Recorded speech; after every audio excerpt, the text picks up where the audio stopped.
Professor here for Robot Eye Theater, and this is our beta edition preview review of Minecraft. What is it? Oh, it's a singularity, a point in the universe where the normal laws of space and time don't apply. What is it? What is it indeed? Minecraft is a little hard to put a label on. It's basically the ultimate sandbox game. You decide what the game's about. Minecraft opens up simply enough. You wake up on a deserted island with no equipment, no idea how you got there, and the only other inhabitants on the island seem to be simple farm animals like cows, chickens, pigs, and sheep.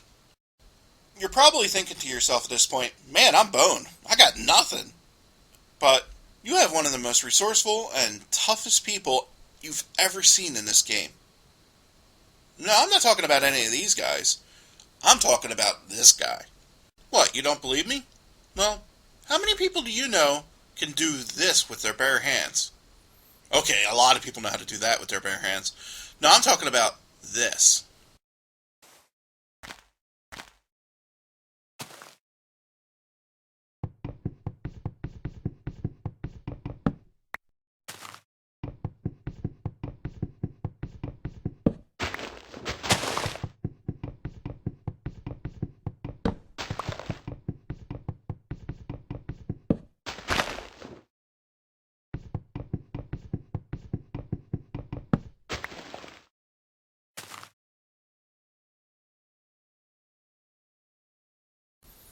Yes, folks, you just saw a man cut down a tree with his bare hands.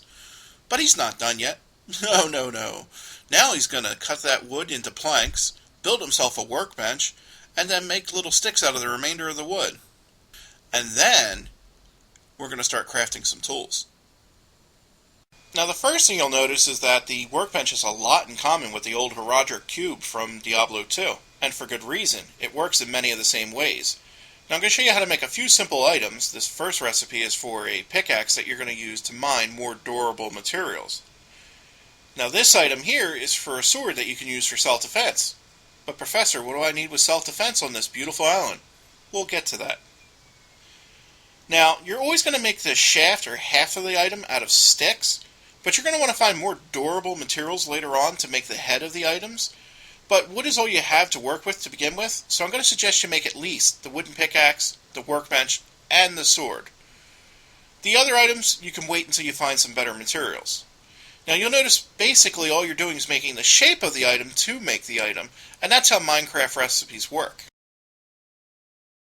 Now once you're done making your items, you're going to want to break down your workbench so that you can move it to a more secure location. Now one of your first goals in Minecraft is to find a light source. Now you see that black speckled rock in the gray? That's a vein of coal. Now we're going to jump up there and mine that because we're going to use that to build our first light source. Now I'm going to switch to a shovel here because it's the quickest way to dig through dirt. And then I'm going to switch back to a pickaxe.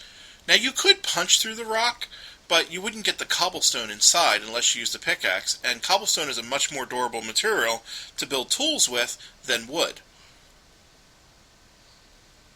Now you can see we've gotten to the black speckled rock. Now when we break it, you're going to see a piece of coal pop out here. There we go. So we're going to just collect all this coal so that we can make a few torches.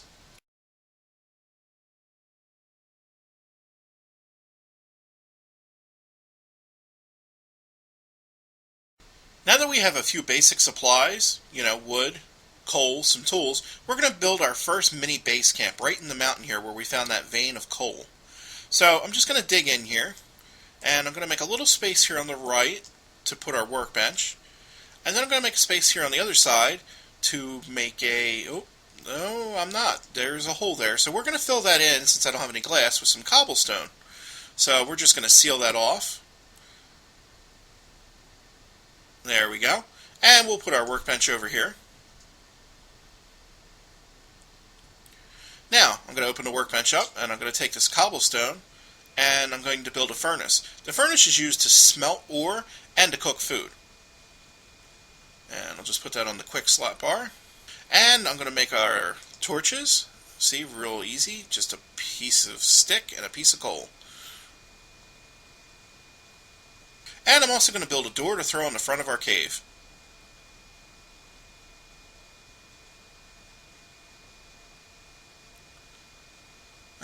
just going to turn around here and place our door. There we go. Home sweet home. Now I'm going to dig into the cave a little more and make it a little roomier.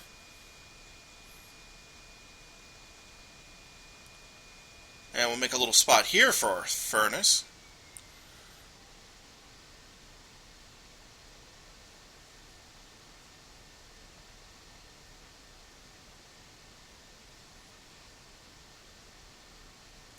And here we go. Boom, there we have a furnace.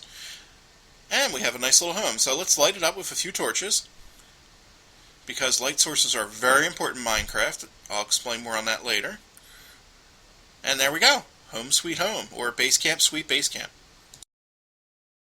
You might say to yourself that it seems like we rushed the first day to build a base camp, but there was a really good reason we did that. You see, when the sun goes down in this world,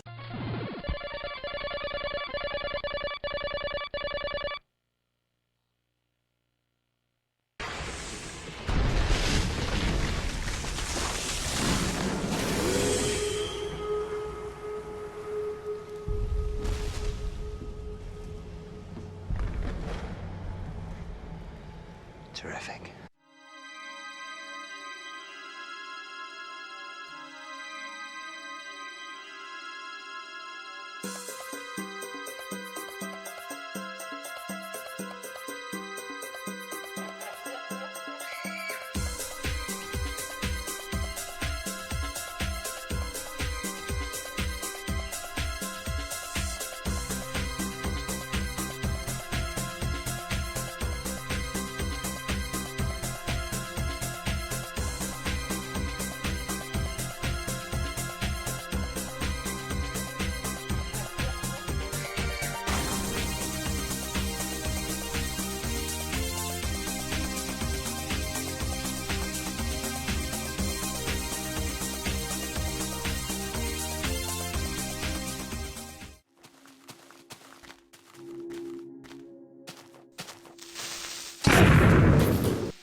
so as you may have guessed, monsters like the nighttime. In fact, zombies and skeletons will burst into flame when exposed to direct sunlight.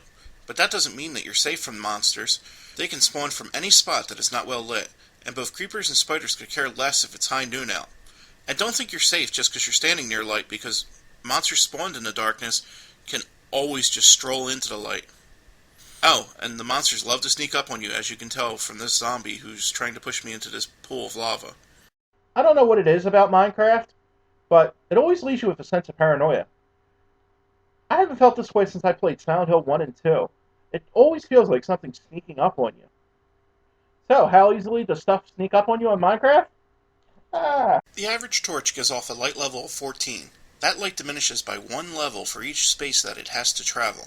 Now monsters need an area with a light level that is less than 7 to spawn, and good animals will spawn when the light level present on a block of grass is 9 or higher.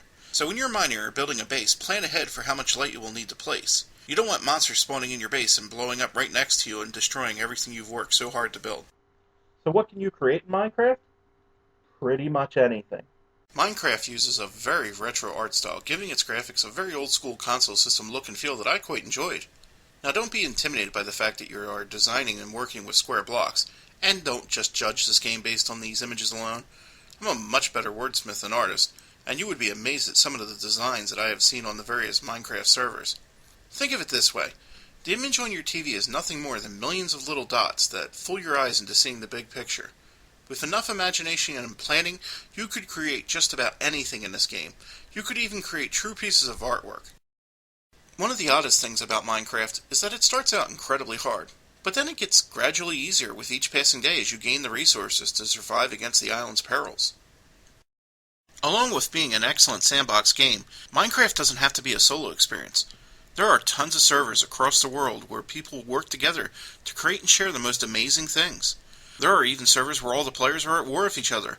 They spend their Minecraft days designing the most diabolical traps and tricks mankind has ever seen. The greatest thing about all of this? It's choice. You decide what your goals are in this game. Is it going to be solo, group, role-playing, artistic expression, spy vs. spy, war games? It's all up to you to decide what Minecraft means to you.